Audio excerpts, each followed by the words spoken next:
All right, Tumte, let's talk about Roger Federer. We've said a lot about the man. We've said a lot about how his play deserves one more Grand Slam. But it seems to be shifting focus. I mean, I'll be expecting him to talk about the U.S. Open. But now all I'm hearing him talk about is, I want to go to Rio. I think one of the things we should look at is the fact that Roger Federer, his age is 33 years of age, and gradually, the expectations are that he should be gradually rounding off his career.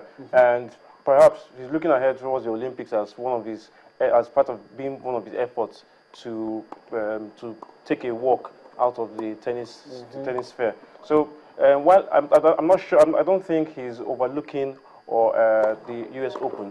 But I actually think he has that in focus. But more importantly, he's looking ahead towards the Olympic and planning, and perhaps he's already preparing early enough for that Olympics and to be a part of the team at the Olympics in Brazil next year. So to walk away with an ovation. Okay. Retirement already in his plans? Definitely the retirement in the corners, but not yet. You know, and I like the description on his T-shirt there. You know, made under pressure. This is a player who knows that indeed there's a whole lot of expectations on him regards winning. And while he made recent statement concerning the fact that he still wants to go on for at least one more Grand Slam title, perhaps it will be the U.S. Open, perhaps it will be early Opens next year. But then again, as in the Olympics, gold is one to really fight for, to play for, and he has it in him to go for it. The age is just a friend to him at this moment. Okay, all right. So I almost thought I was going to say age is nothing, you know, but age is something in tennis. Okay, let's move on. I talk about money, man, and talk about his next fight. It's going to be fighting. A boxer, a lot of us do not. But let me get your thoughts. I don't want to be putting words in your mouth. How would we remember Floyd Mayweather Jr.? Some said he should probably have gone for, I mean, an established, you know, maybe American or somebody to prove a point that I'm just not looking for an escape route, you know. But it seems like he's looking for an easy way out. He's going to fight Andre Bello, the Haitian American, who to me, you know, is 31 years. I don't know. Who to me, it's not the kind of with the kind of pedigree. I mean, or maybe it's just me. With the way I view Floyd Mayweather Jr. as a boxer, I would have loved to see a tougher opponent. Mayweather has not been known to be somebody that runs away from a fight. But this time, it seems to me like the guy just wants to pick the money and just go away quietly as possible. But Tonte, what would you say about his opponent for his last fight in September? Little known individual. Yes, he's had a couple of fights under his belt. But for Floyd Mayweather, it's surprising that he's going. Really, I agree with you that he's going with someone as such an individual who is really little known, especially in this part of the world, but in the US over there, he's done a couple of fights. But for Floyd Mayweather, I don't know, it's quite a shock. I'm short of words, but I think that it's another tactic gimmick from him to catch headlines and get people talking about him, because it's one thing that Floyd Mayweather likes to do. Get people talk about him, and again, he wants people to remember him as one thing in particular, the money man. Okay. I mean, let's talk about the guy. He's had 33 fights, 130, 23 by virtue of knockout. He's lost 3. I mean, should we still say that such a fighter is not up for the big stage? Honestly, it really isn't up for the big stage, because there's really little or nothing at stake here in the world circuit, except for the fact that money is definitely going to change hands. It's all about business, and it's all about, so to speak, as in an easy walk out, you know, from the career, and it's all tilting in favor of Floyd Mayweather, which is not entirely. He will definitely go down in history as one boxer who never lost, you know, in his professional career. But then again, as in, you know, it's not really a thrill to really consider as one that, you know, that excites you. Let me throw this in as we leave Floyd Mayweather Jr. And when I was growing up, the boxers that I know, they don't get to choose who they fight.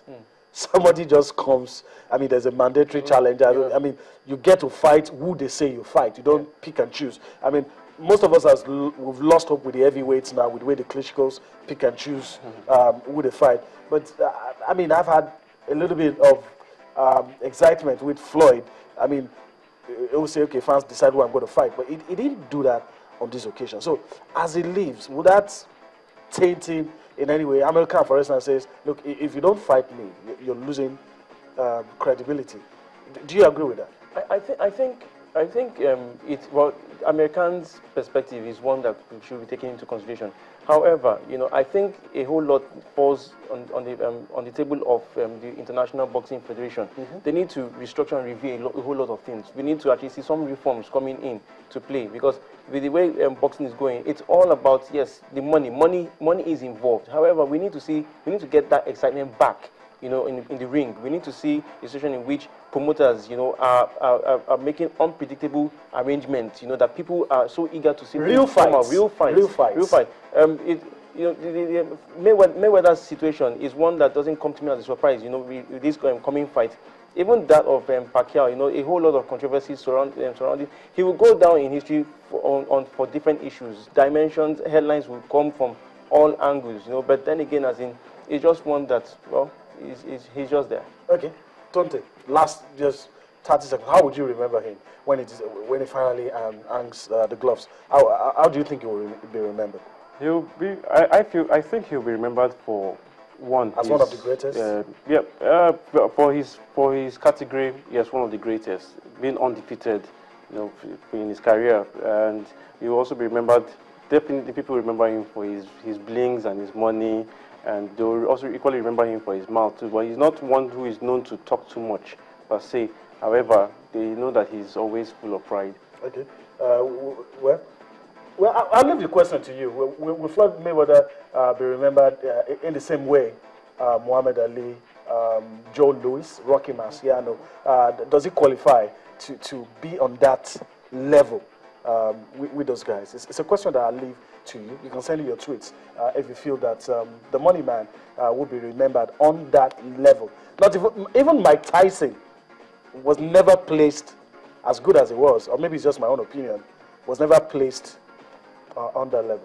Okay, let's leave boxing and come to the king of sports now, talking about football. Let's talk about the Super Eagles, and we're talking about the African Nations Championship, and it's in the news that Coach Sunday Olise says he's going to release his list for the game against Tanzania. He's going to release his list in August. But Tunde, let me quickly come to you. With the comments that he's made about, where you play, how fast you are, and all those things that Coach Sunday Olise has said, do you really think that he will be able to sit down, be patient to work with the lads in the domestic scene? As a throwback question to the question you just asked, the question I would ask is, if you don't have the players, the home-based players as part of your team, then in what way do you intend to help or support our league here? Yeah. So I feel that said, he should have home-based players as part of his squad. Coach Stephen Keshi started that, and it was the foundation of his success. It is a foundation, and NFF gave him his support. He didn't just bring out players into the limelight. He equally brought their clubs into the spotlight. You remember Confederation Cup last year ahead of the Brazil World Cup. I recall commentators during the commentary. They made mention of Cardinal Pillars, made mention of Warrior Wolves, and it is a good one for Nigeria. Sunshine Stars, and which is a very good one for the Nigerian league. So I feel that I don't see any reason why he shouldn't have some certain home-based players that he feels they have the quality and the skill, maybe perhaps raw skill, but nonetheless it's for him to groom them and help them to harness the technical qualities. Okay, tell him we can't judge the man early days. But what do you think will happen? Would the home-based lads just play the African Nations Championship? Would they still be an integral part of the senior national team setup? In your own view, looking at the man, But of course, we are human. We can't accurately predict what can happen in the future. But looking at his body language, talking about Coach Sunday Olise now, do you think those guys will just be part of the African Nations Championship and they heads there, or they will still be an integral part, the way they were under Coach Stephen Keshi? I believe there will be an integral part of the Super Eagles setup, the main team, so to speak, of the Super Eagles setup. And in view of the fact that, one, given his contract that was signed with the NFF, there's that development program, the initiative, which he will be working with coaches of Nigerian Professional Football League clubs. Oversee some of the activities. Overseeing a lot of the activities, and to ensure that the philosophy among the clubs, are in tandem with his philosophy for the senior national team. So indeed, the players will form an integral part of this, and it won't just be for the African Nations Championship, and it's important that they remain an integral part of his plans. It really is important, because if they don't, then how well they intend to grow, to help develop or support the development of the league. All right, I think I agree with you. All right, as we prepare to go, let's spend a few minutes we have left talking about Russia. It's no longer news that Russia will be the host of the FIFA 2018 World Cup, unless a disaster of immense proportion happens. I don't really see anybody smashing this away from Russia. But the news, what's in the news, issues about racism. And now the world's football governing body has told Russia, look into all of these issues. And all of this have put Russia in a negative spotlight. Is this coming late from FIFA?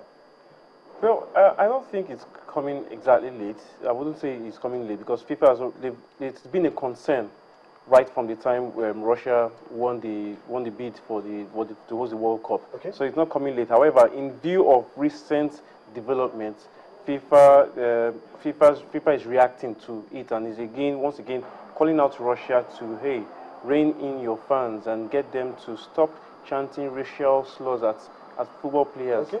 Telema, your parting shot on that issue, the draws for the qualifying series will be held. Blatter is already in Russia, will be held on Saturday. Your parting shot, what do you think the Russians need to do? The Russians need to match words with action. Okay. It's not just rhetoric. Words with action. All right. Okay. So I agree with Telema there. Match your words with your action. Don't just say that Russia will be ready. Be prepared to deal with all the issues that may arise. All right, that's the show this Friday morning. We do hope that you've enjoyed everything we've been able to do. Sports This Money comes your way again next week. Till then, bye-bye.